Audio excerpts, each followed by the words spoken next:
چیرۆکی دەمبەڵ میرزا.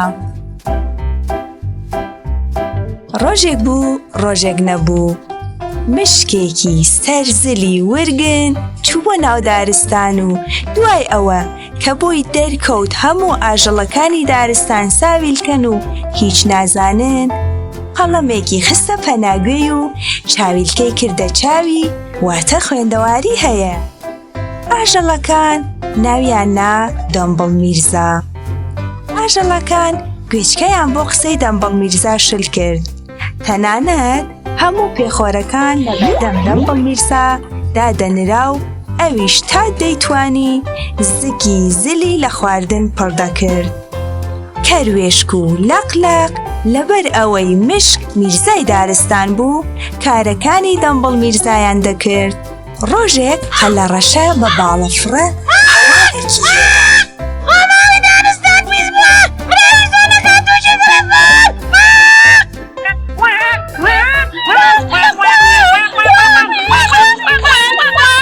ئاژەڵەکان بۆ هاوکاری یارمەتی لە دەوری گۆماو کۆبوونەوە بۆ ئەوەی گۆماوەکە خاوێن بکەنەوە.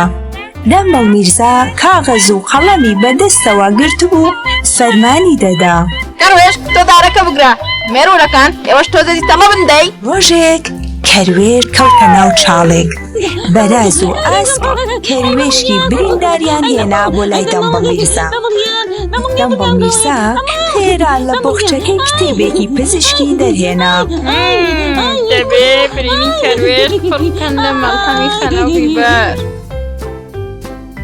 شەو ڕۆژێک تێپەڕی، بەڵام برینی کەروێش زۆر زیاتر ماسی بوو.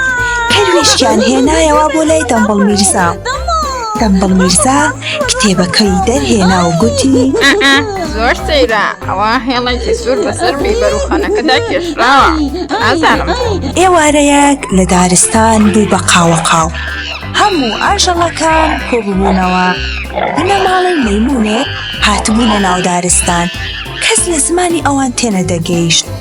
ئاسک گوتی: چین بەشین دەمبەڵ میرزادا، لەوانەیە و تێ بکات. دەمبەڵ میرزا هەر لە دوورەوە کە چاوی بە کەل و پەلی بنەماڵەی مەیمون کەوت و بینی چەند بۆخچەیان کتێب پێیە، زۆر تێکچوو. کچی بنەماڵەی مەیمون کە کەڕ و لاڵ بوو دەیویست بە ئاماژە تێیان بگەیەنێت، هەرچەند دەمبەڵ میرزاش تێنەدەگەیشت، بەڵام بە ئاژەڵەکانی گوت: دۆستە، دەبێ وریابی، ئەم بنەماڵە هاتوون دارستانەکەمان دەتێکدا. هەر بۆیە هەندێک لە ئاژەڵەکان ویستیان لە دارستان دەریانکەن. ڕاوەستن دۆستان، بەڕاز لە زمانی ئاماژە تێدەگات. لەقلەق بە پەلە چوو بە دوای بەراز و لەگەڵ خۆی هێنای.